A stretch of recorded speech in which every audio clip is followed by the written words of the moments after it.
Madali lang. If it's too alarming, then I will apply for resignation and leave the country together. I will bring my family with me. Anak na to ka. Bakit? Madami ka na bang ipon? Pambihira talaga tong si Diwata, oo. Hoy, Torete! Pambihira ka talaga, oo. Yan ang nga ba sinasabi natin? Yan ang problema natin dito. Ngayon pa lang, gumagawa ka na ng plan B, plan C, plan... Dagdagan mo yung mga plano mo na yan. Ang tanong, ito ang tanong dyan. Kung pagkapanalo ni BP Sara, hindi kayo nakaalis ng bansa. Paano yun? Kumusta ko kayo lahat dyan mga kababayan? Welcome back sa PH Update. Muli ho tayong nagbabalik sa panibagong reaction video. Ayun na nga, viral pa rin ho sa mundo ng social media yung biglaang pagsipot nitong si Vice President Sara Duterte dyan sa nangyaring hearing sa Senado kanina. Ayun na nga, no, kung halimbawa ako kasapi ng AFP o di naman ho kaya PNP, yung mga sinabi nitong si Vice President Sara Duterte na yun, ang sakit ho sa puso no?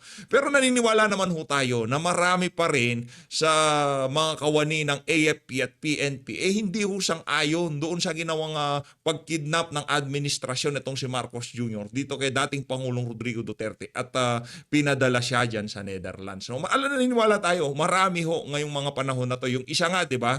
Yung isang kinontent natin, yung mamang pulis na naglabas ng saloobin doon, kaugnay doon sa ginawa ng administrasyon dito kay dating Pangulong Rodrigo Duterte. Ngayon ho, meron siyang kinakaharap na kaso na inciting to sedition.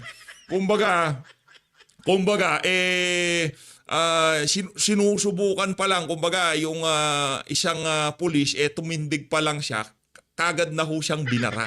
Ika nga, hindi pwedeng tularan, ika nga. Huwag tutularan, ika nga, di ba? Pagkabanat ho, pagkalabas ng kanyang saloobin kaugnay sa mga nangyari sa pamahalaan dito sa administrasyon ni Marcos Jr., automatic na ho, inciting to sedition ho siya kagad. Ayun na nga, bago natin panoorin niya ang video na yan, itong si Vice President Sara Duterte, pasadaan ho muna natin ng mabilisan. Ito talagang si Nicolas Torre, oo. Hindi ka makaka-iskapo, Brad. Hindi ka makaka-iskapo, huwag ka mag-alala. Titembrehan na namin yung mga Bureau of Immigration. Hindi. Bago tayo dumako doon, no? Pero sana naman, para sa ating AFP, PNP, wag ho kayong, kumbaga, wag nyong hayaang manaig ang kasamaan sa kabutihan. Nandyan ho kayo para ipagtanggol ang saligang batas, ang ating konstitusyon. Hindi na ho si dating Pangulong Rodrigo Duterte. No, hindi na si Tatay Digong, huwag niyo siyang pagtanggol. Nabigo na nga kayo dun sa nyo na yun di ba? Sabi ni VP Sara. Nabigo ho ang AFP na ipagtanggol ang isang dating Pangulo. Di ba? Ikinulong nyo, kung ikinulong nyo sa mga kampo nyo. Di ba? Masaya pa yung si Tatay Digong, kasama niya, mga sundalo, mga niya yan, mga repapits niya yan kaso pagka ikinulong yan sa sa kampo ng mga sundalo, baka mapraning yung mga nasa Malacanang. Yun na nga, sa mga susunod na panahon, magpakita ho kayo ng loyalty, sa sambayan ng Pilipino. Hindi ho sa kung kani-kaninong politika. Nagpunta ho tayo doon sa FB page ng Armed Forces of the Philippines. Bigla ho tayo nandiri. Anak ng tokwa. Yung kanilang, ang tawag doon, yung cover photo nila, yung West Philippine Sea. Anak ng tokwa.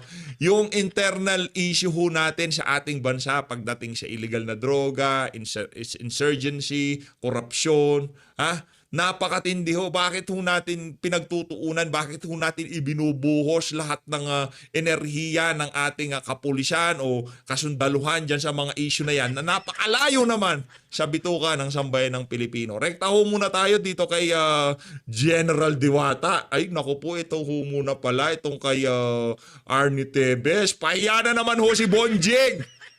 Anak ng toko.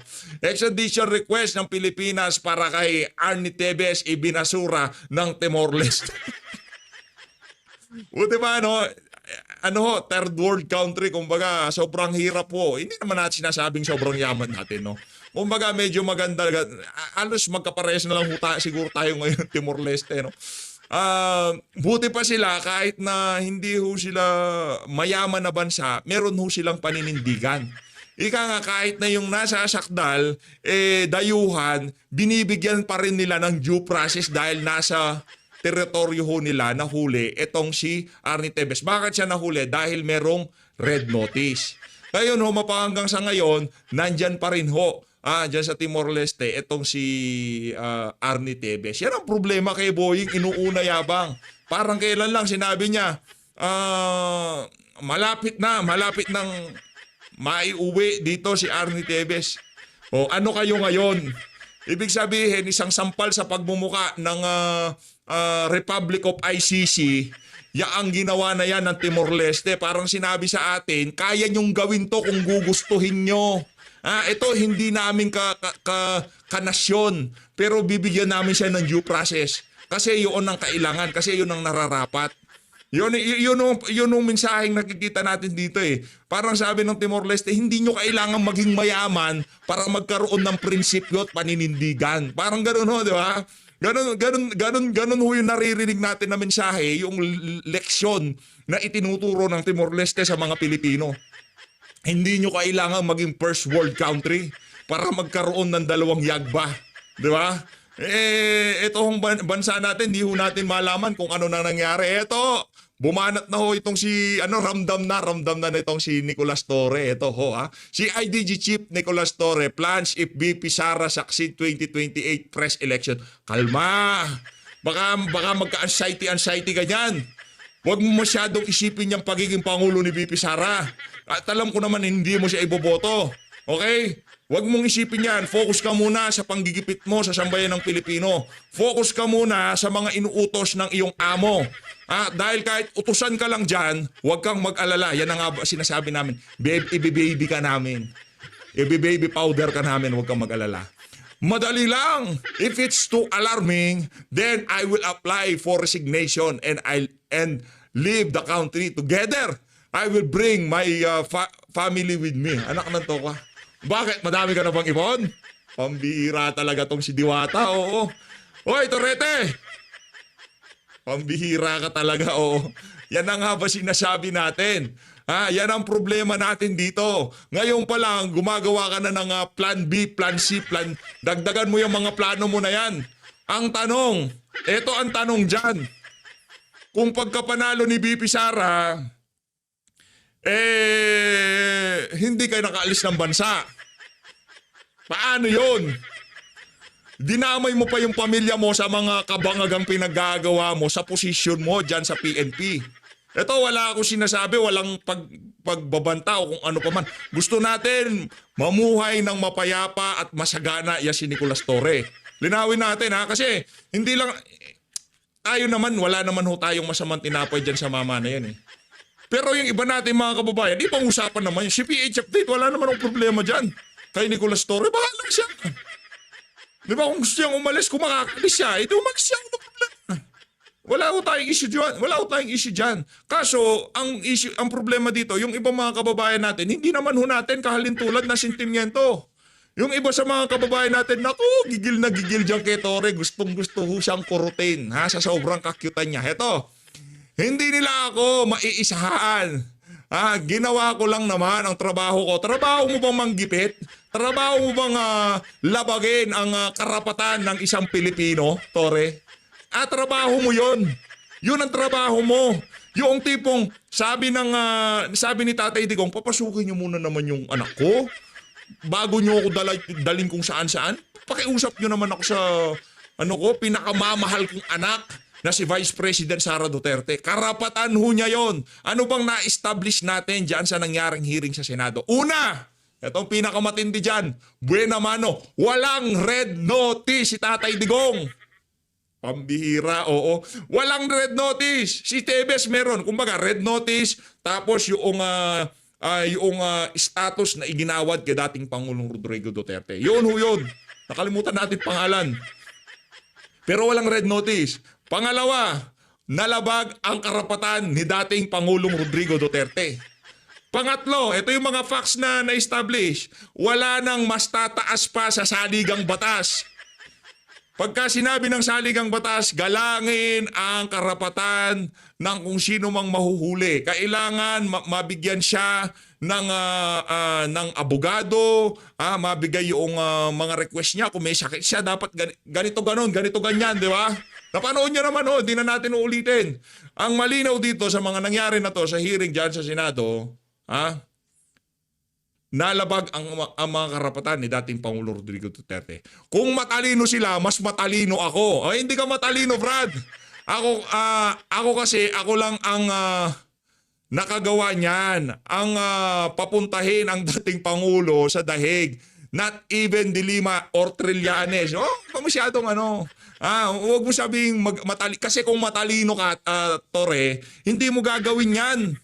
Alam mo na yung ginawa mo na yan, mali at maraming iiyak. Ang dami mong pinaiyak, Brad. Anak ng toka, ang dami mong pinaiyak. Pati ako, dinamay mo sa mga kabalbalan mo. Hindi lang naman ho tayo, marami. Kaya wag na kayong mahiya kung umiyak kayo, kahit na barako pa kayo, di i-comment nyo sa baba, wala namang problema umiyak pa minsan-minsan, di ba? Ganun lang naman ho yun Ngayon, kung sinasabi mo, makakaalis ka ng bansa, yun ang malaking katanungan. Yun ang malaking katanungan. Pero hindi gagawin ng taga-suporta ni Tatay Digong yung ginawa mong pambababoy kay Tatay Digong. Hindi nila gagawin sa'yo yun. Yung tipong, pakiusap mo naman ako sa anak ko. Pakiusap naman siguro kung makikiusap ka naman. Aabot tayo dyan. Huwag kang magmadali. Kalmahan mo lang, mag-relax ka, matulog ka na mahinahon. Enjoy mo yung kung ano man pabuyang ibinigay sa'yo o kung ano man yung perks na natanggap mo dyan sa mga kabalbalang ginawa mo sa ating bansa na yan. Wala problema, enjoy mo yan. Naku, ilang taon, ano na ba tayo? 2025, 26, magto-26 na tayo. 27, ayun na. Yun ang tinatawag na it's showtime. It's showtime na yun. Diba? It's showtime na di ba? Kaya ngayon tinatrabaho yung mga vlogger Tinatrabaho nila. Ubusin nyo lahat ng vlogger pero hindi nyo mapapatahimik yung mga taga-suporta ni Tatay Digong. Sino ba si PH Update? Pag tinanggal niya ako, may babalik na iba, may papalit na iba. No, hindi naman tayo importante dito. Ika nga, medyo marami lang nakaka-relate sa mga saloobin natin. Yun lang ho yun. Pero hindi tayo importante. Importante dito si dating Pangulong Rodrigo Duterte at itong si Vice President Sara Duterte. Kaya tayo, isa lang naman ho tayong gumagawa ng kung ano-anong reactions, video sa social media. No? Maraming papalit sa atin dyan. Maraming mas magaling sa atin. Hindi naman tayo magaling. Marami lang nakaka-relate. Yun lang yun. Ito, kay Vice President Sara Duterte na kayo. Nau tayo. Ito muna, teka lang. Teka, ba't nawala? Ba't nawala yun? Hindi pwedeng mawala yun. My goodness. Number 0 na pala siya. Ito. Para sa mga naghahanap ng mapapakinggan at masusundang mga social media page at channel. Ayan Pulso ng Bayan, DCAR, Net25, News Blast. Yung mga nasa baba, basura ho yung mga yan. Dito na ho tayo kay Vice President Sara Duterte. Pasok Ito lang sinasabi. At gusto rin natin malaman yung tungkol sa warrant. Kayo na lang ang mag-umpisa. Salamat. Ito. Special ho ito si Bibi to. Senator Amy, may I be allowed to read the statement? Yes, please. Please do so. Okay, thank you. Banat, BP. Mga kababayan, on March 11, 2025, former President Rodrigo Roa Duterte was forcibly taken by the Philippine National Police upon his arrival at the Ninoy Aquino International Airport. He was brought to Villamor Air Base, a military air base, detained for nearly 12 hours, and then flown out of the country on a private jet to The Hague. All allegedly because of a warrant issued by the International Criminal Court. This was patently an illegal arrest. This constitutes extraordinary rendition. A Filipino citizen, a former president, was taken into custody without a valid warrant issued by a Philippine court, without due process and without any legal basis under our laws. Pambira. The Constitution is clear. Section 2, Article 3 of our Constitution explicitly states, "The right of the people to be secure in their persons, houses, papers, and effects against unreasonable searches and seizures of whatever nature or for any purpose shall be inviolable, and no search warrant or warrant of arrest shall issue except upon probable cause to be determined personally by the judge after examination under oath or affirmation of the complainant and the witnesses he may produce, and particularly describing the place to be searched and the persons or things to be seized." This means that for an arrest to be lawful, it must be carried out pursuant to a warrant issued by a Filipino judge of a Philippine court. Yun. Nasaan po ang warrant of arrest na inisyo ng hukuman ng Pilipinas? Wala. Yun. Without a valid warrant from a Philippine court, this was at best a warrantless arrest. Under the rules of court, warrantless arrests are only permitted in 3 instances: in flagrante delicto, hot pursuit, and escaped prisoner. None of these circumstances applied to the case of the former president. So, what was the legal basis of his arrest? The authorities acted solely on an ICC warrant, a document that has no legal effect in the Philippines unless reviewed and validated by a Philippine court. In fact, even assuming without conceding that the government itself wished to recognize and enforce the ICC's warrant, it still violated the Rome Statute itself.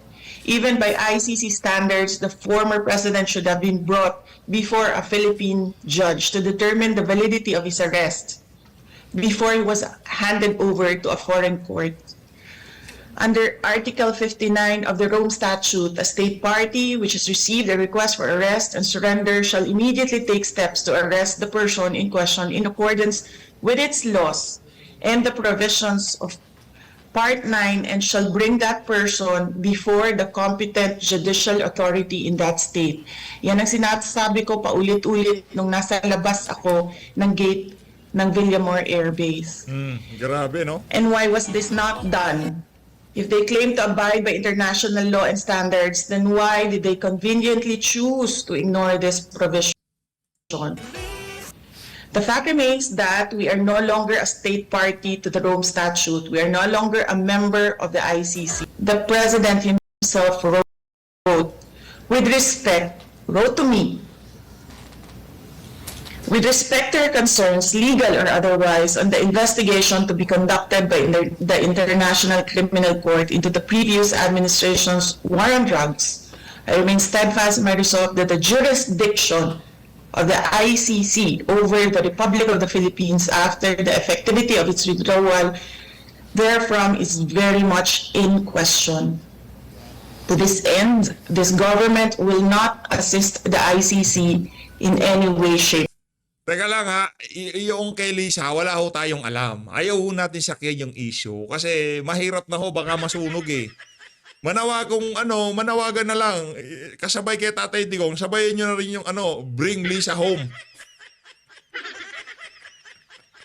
Wala ho tayong alam doon. Mula noong lumabas yung mga issue na yan, wala pa ho tayong tinalakay ni isa dito sa PH Update. Kasi ayaw ho natin, baka baka bait yan eh, mahirap na, baka ma-debate tayo dyan, no?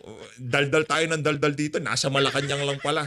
Tapos tatag tayong mga fake news, di ba? Mahirap po yan, mahirap pong patulan yung mga ganyang klaseng issue. Hayaan nyo na ho muna, kung wala talaga yan, lalabas na wala talaga. Kung nandyan, baka bukas makalawa, biglang lumabas yan, pahiya na naman ho tayo. Mahirap na.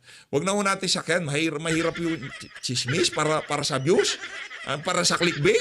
Ang toka, ang daming pwede ibalit. Hindi naman sa mga kababayan nating merong personal knowledge, pwede nilang pag-usapan yan. Pero tayo, wala tayong personal knowledge, kaya hindi natin sinasakyan yan. Ibang usapan doon sa mga merong personal knowledge, nakakakuha ng mga intel. Iba ho yun. Iba ho yung pagka sila kumarga, okay lang. Pero tayo, wala ho tayong impormasyon na hawak-hawak. Hindi natin pwedeng kargahin yan, nakakahiya naman. Pa 1 million subscriber na tayo, tapos fake news pa yung, di ba? Mahirap po.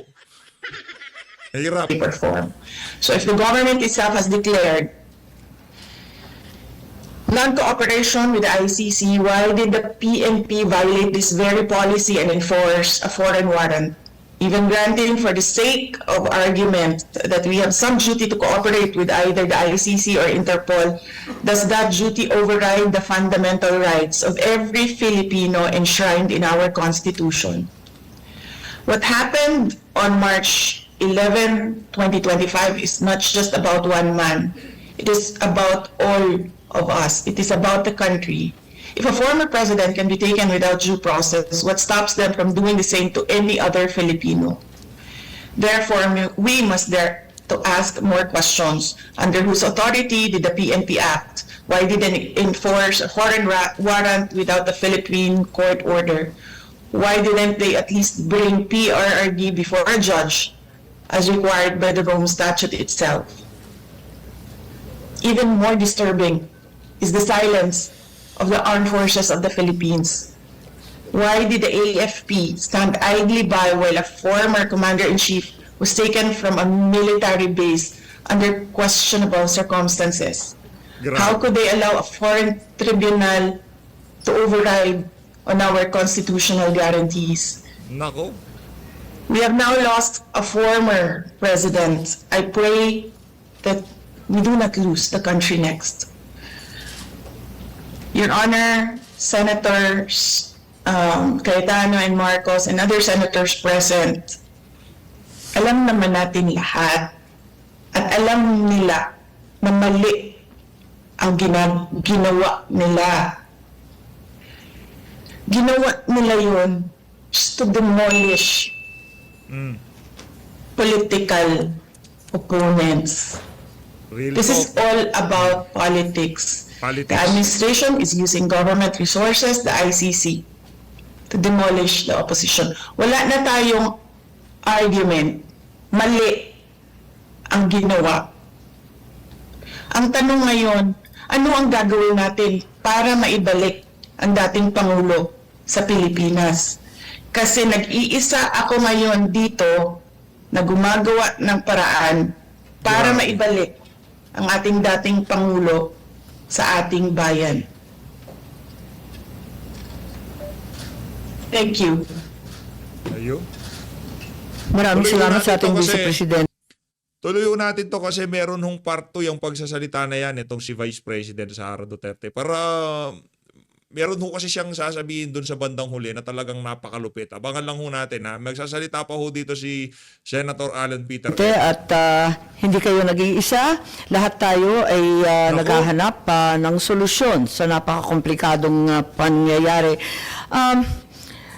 Ano sa palagay Okay sana eh. Okay ho sana kung kanina noong yung habang nagsasalita itong si Madam Chair tapos sumasabat yung DOJ Secretary. Medyo kinurot ng konti nitong si Aimee.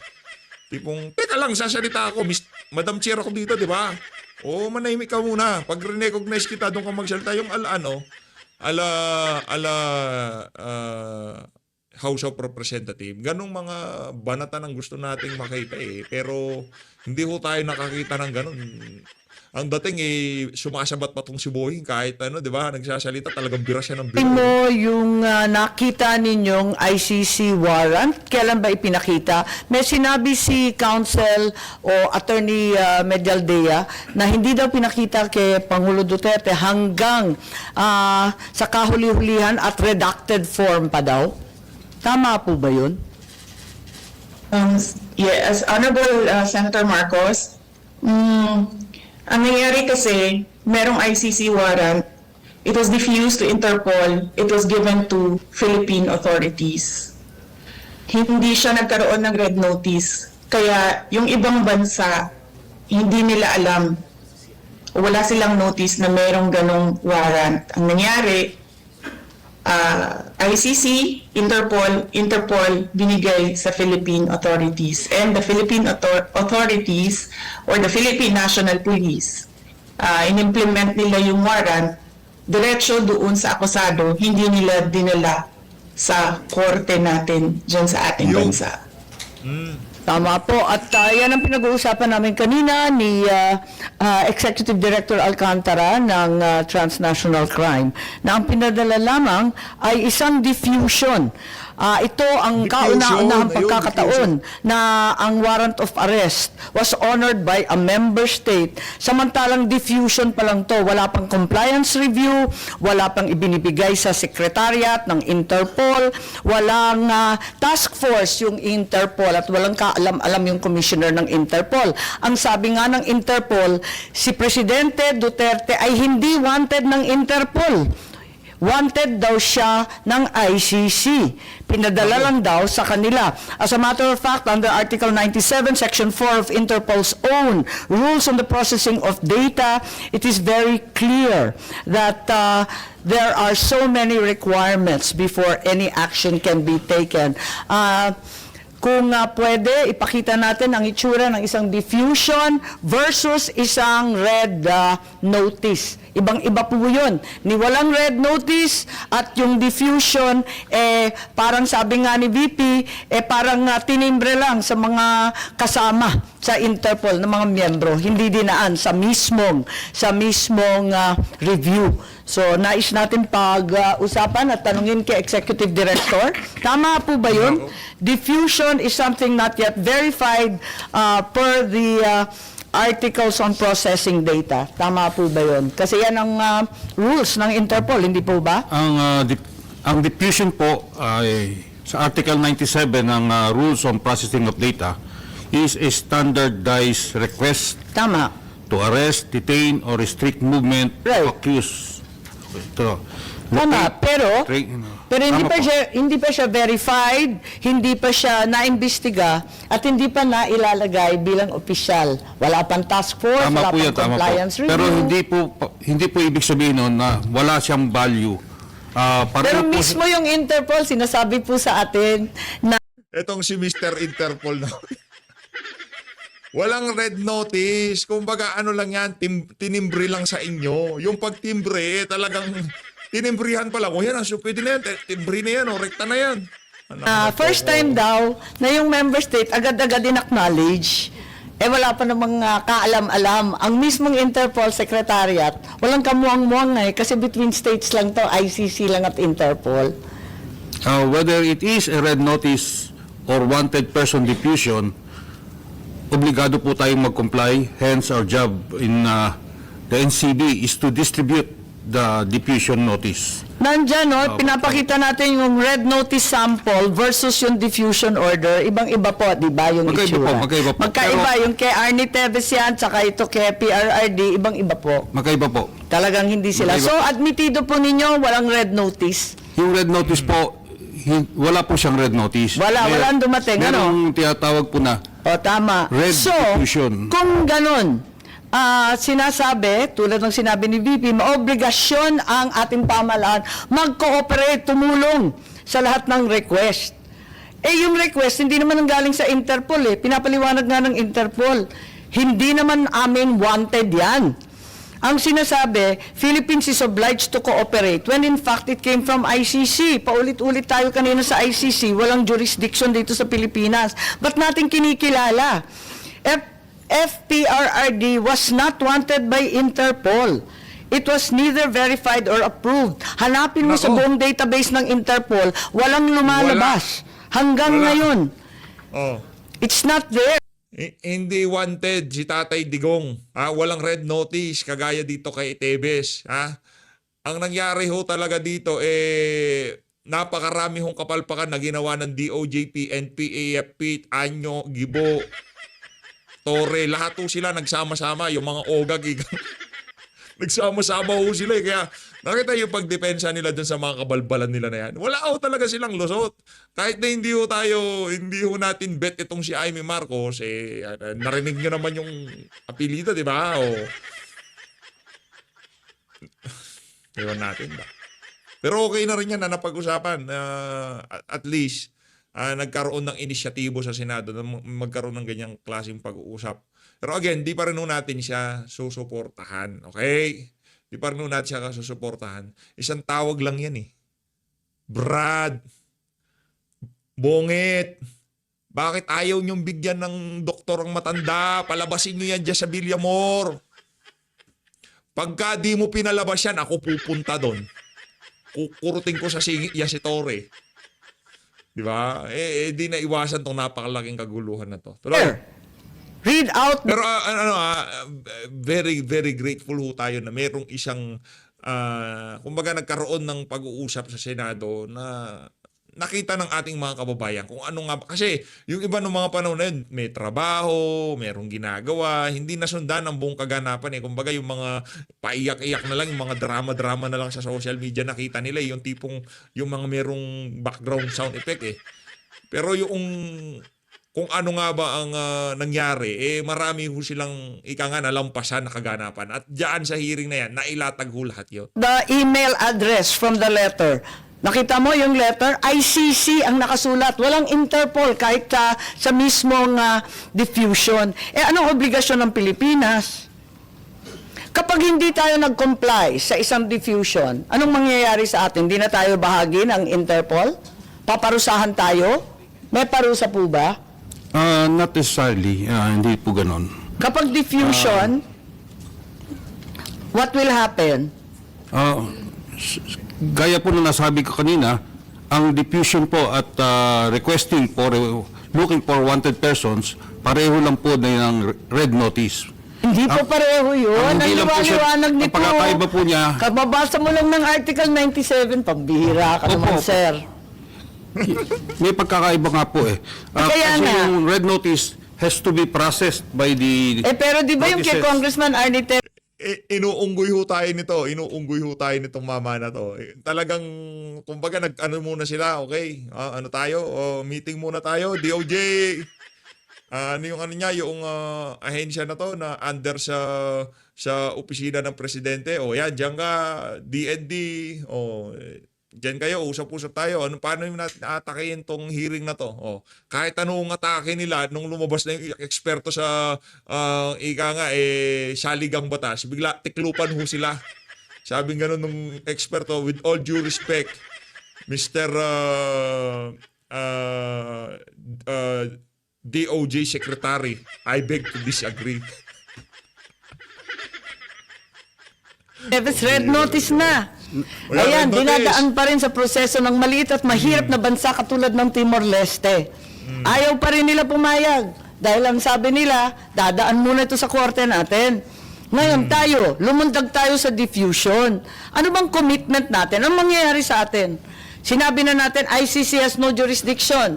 Tapos, ICC warrant has no effect. Tama ba yun? Di ano ngayon yung Interpol? May obligasyon ba tayo sa Interpol? Diffusion pa lang to. Obligado po. Obligado. Bakit obligado? Anong mangyayari kung di tayo sumunod? Katulad din po yan. Ang paliwanag ni Secretary Remulla Boying. Opo.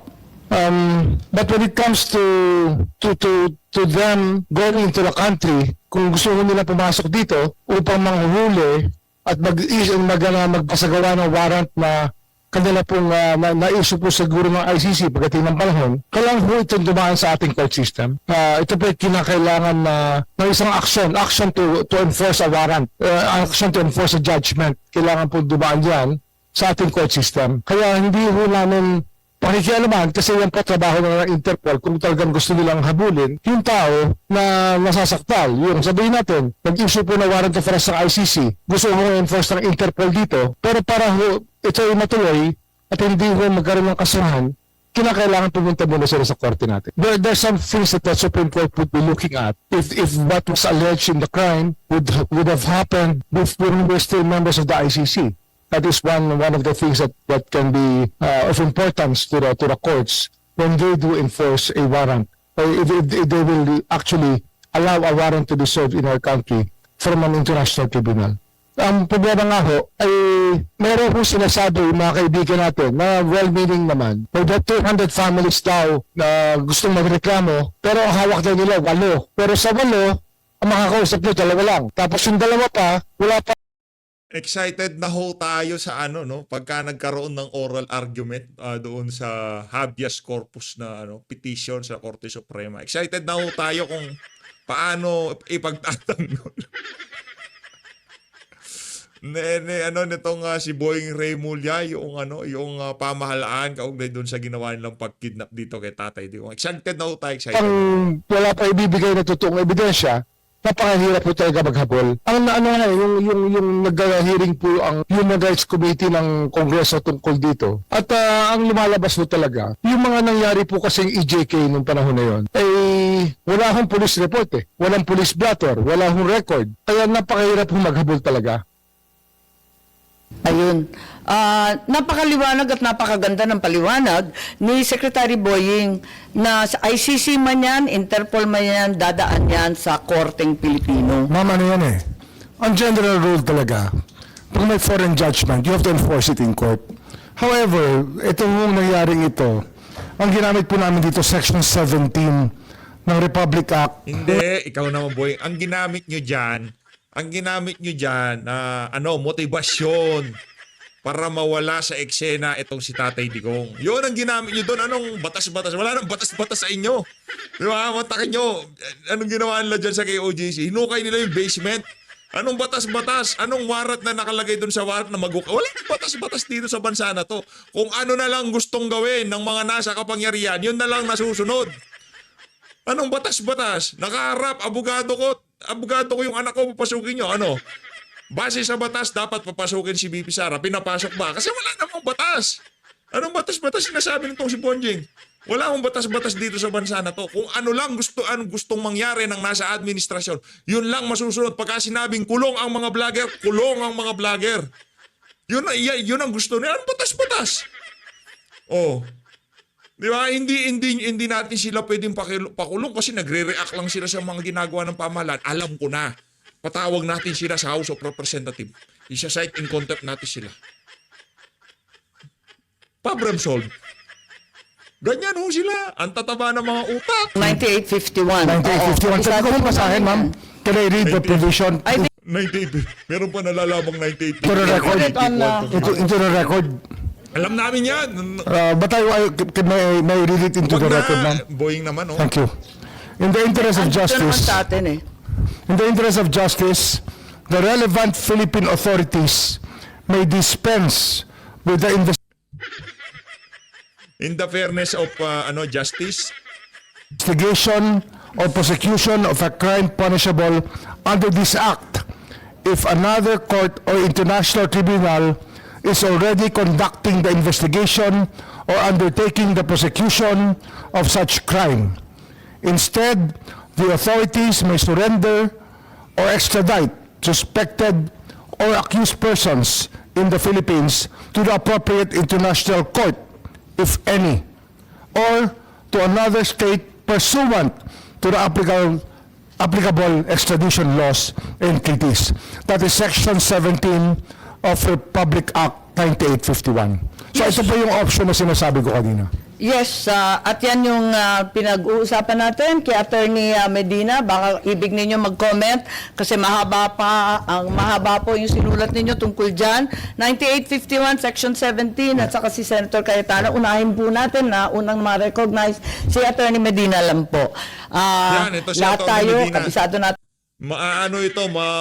With all due respect, itong si Yung Pakinggan natin si Attorney 9851, Medina. alam natin yung Section 17, para rin yung Rome Statute, Article 59, sa panahong ito na memorize na nating lahat. Attorney po. Thank you for the opportunity, Madam Chair. And with all due respect to our hardworking, brilliant Secretary of Justice, I beg to disagree. Purely on legal grounds, again, constitutional, doctrine of constitutional supremacy, whatever right that is granted by the Constitution cannot be diminished or be in derogation, cannot be diminished or lessened or stripped away by any statute. So Nako, if Gary. the Constitution guarantees that if a person is to be expelled from the Philippine territory by whatever means, a lawful order of the court is required.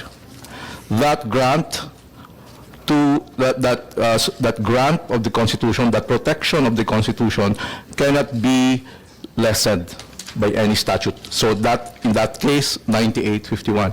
So we have to interpret 9851 in accordance with the broad protection of the Constitution, which means that if you will surrender without judicial proceedings, that would be a violation. So there will be only a very narrow instance, there will be limited instances when surrender can be valid without judicial process. Ngayon a draft bill defining that, baka sabihin ng court, see, you admit na pwede pala. So I also don't want to somehow interfere or influence the Supreme Court in this decision, but may I just put it at your table na ano yung reasonable for a Filipino citizen to go to court in case nga this happens. And it's valid nga, kasi nga if the ICC issues, whether it's Senator Bato or any of our generals or any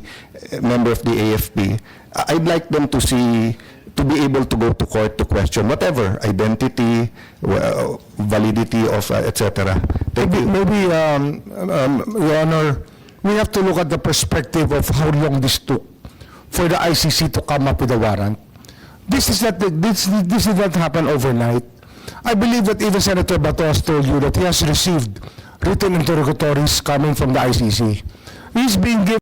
Ang problema nga kasi dito, hindi natin pinag-uusapan kung gaano katagal, kung kailan pa yung warrant na yan o nag-iimbestiga. Wala kang pakialam doon. Ang issue dito, walang jurisdiction. Pero ipinamigay nyo pa rin yung isang Pilipino na kung saan napakaraming nagmamahal sa kanya. Yon ang pagkakamali nyo. Sa sobrang mga kabangagan nyo, akala nyo wala nang nagmamahal dito kay Tatay Digong. Marami pa akong nagmamahal dyan sa mama na yan. Sa totoo lang. Ha? Marami ng presidente ang lumipas, pero yung ipinakita nitong si dating Pangulong Rodrigo Duterte, kumbaga yung binigay niyang kiliti sa sambahin ng Pilipino, malabong mabura yan. Malabong mabura. Given his day to explain whatever side he has on the ICC controversy. Kaya Senator Bato himself has answered that. I'm sure that the former president was given the chance by the ICC. I mean, I don't think that 125 countries would agree to bully somebody and not give him a chance to explain. I think that it goes beyond convention that we will allow this to happen. Yes, Secretary. Ang daldal ni Boying, no? Talagang palong-paluho siyang magdepensa sa pamahalaan doon sa kanilang kamalian na ginawa. Sige lang! Pag napanood yung itong video na to, naku, ang mga kaapu-apuhan ni Boying, hindi mawawala to sa social media. Forever na ho yan. Makikita ng mga kaapu-apuhan nyo kung anong klaseng kababuyan ng mga pinaggagawa nyo. Sino ang pinaka walang hiyang DOJ Secretary? Boying Remulla. Sakit, no? Hindi man itong si Aguirre, hindi man si Guevara, hindi ho eh. Sino ang pinaka-kups na DOJ Secretary? Boying Remulla. Yun kaagad papasok sa utak ng pati yung mga anak mo dahil nakita nila lalo na pagka nag-abugas siya pa sila. Naku, yari ka dyan, Boying. Chair. And Senator Cayetano, I think I'd like to agree to disagree with you on that part. No, Nako. kasi yung questions ko later on are factual. Kasi if you look, I don't know if it was the Solgen, we asked the ICC to pause, Disagree ka dyan. to stop. So, di ba? And number two, iba kasi yung sa akin na mag-explain ka sa Philippine court at mag-explain ka doon. And lastly, sir, I get your point, 125 countries. But President Trump, the US President just said na panay politika ang ICC, sinanction niya and everything. So, I can also make the same agreement. US is the greatest country in the world, next to the Philippines, of course. The US is the land of the free. The US ganyan. So, if the US thinks the ICC. So, I'm respecting your opinion na fair ang ICC, 25, etc. No? However, yun nga ang point ko. The President is almost 80 years old. If the case take out jurisdiction, if the case takes about 6 years, he'll be 86. If it takes 8 years, 88. Kung si Enrile yun, okay lang. When he gets there at 80, he'll be out at 88. He's 101 years old. I'm not saying okay lang padala si Enrile. I'm saying he's blessed with longevity and di ba sa LEDAC naglalabi pa nagano kung anong tingin niyan tama. But my point is, sir, yung ako personally naghahalo na yung legal at emotion pag sinabing nandun na siya, dun siya magpaliwanag. Kasi nga Pilipino na pinadala doon. But I'll agree to disagree with you there and stop there, Madam. Maraming salamat at nais ko lang balikan itong sinasabi natin. Kung talagang nagpursige ang Pilipinas na pumunta sa korte dito sa lokal, sa Philippine Court, may idadagdag yata si VP dyan sa komentaryo tungkol dito kung bakit hindi pinadaan pa sa Filipino Court. Samantalang marami naman tayong korte, ang ating mga huwes ay magagaling. Yes, please, VP po.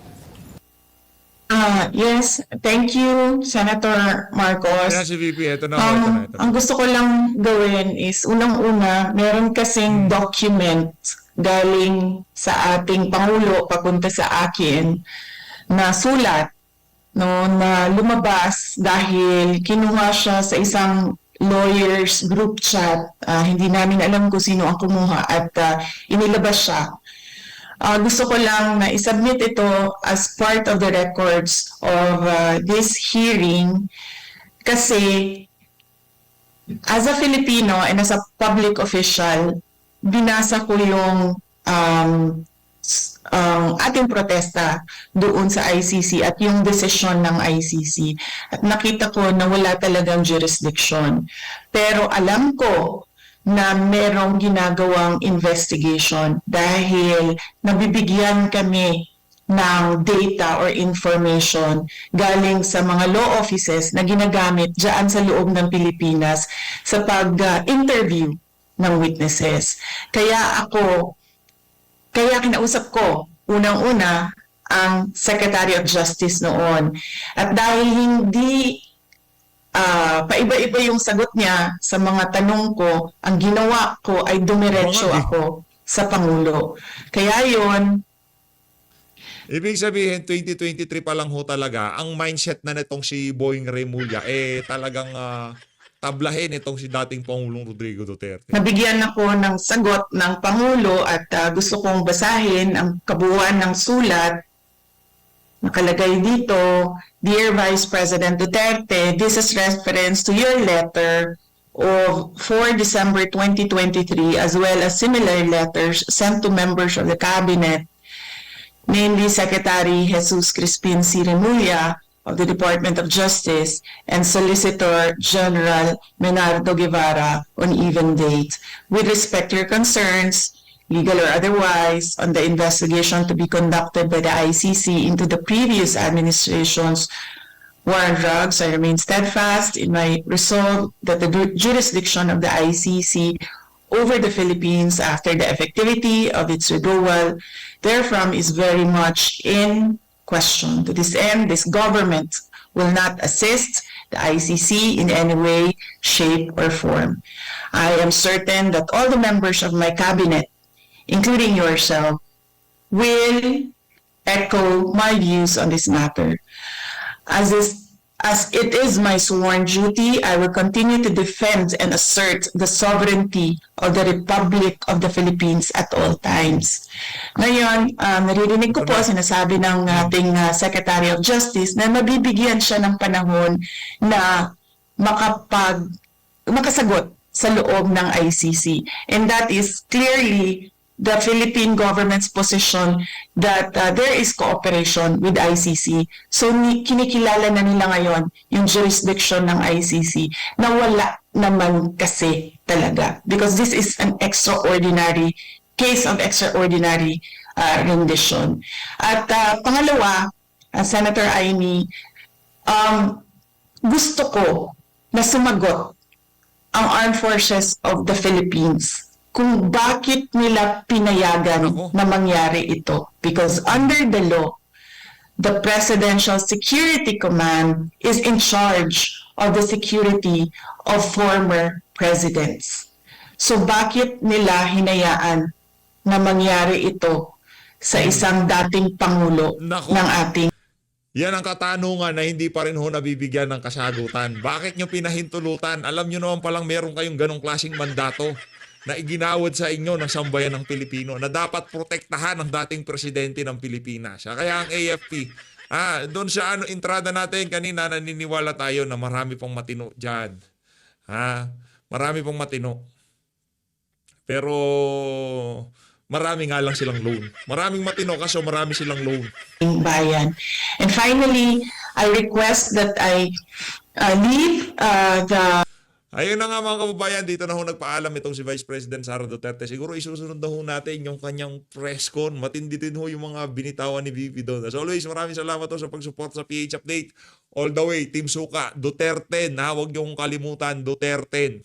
Yung mga kandidato ho nitong si dating Pangulong Rodrigo Duterte. Nandiyan lang ho sila sa Gedli. Nandiyan na ho itong si Doc Richard Mata bago ho kidnapin itong si Tatay Digong. Tinaas na rin ho niya ang kamay nitong si Doc Mata. Kaya susuportahan na rin ho natin Pastor Apollo Kibuloy, number 53 sa Balota. Congressman Rodante Marcoleta, number 38. At itong si Attorney Vic Rodriguez. Ito si Senator Boto, number 22. Malinat ng Pilipinas. Maraming salamat mga kababayan.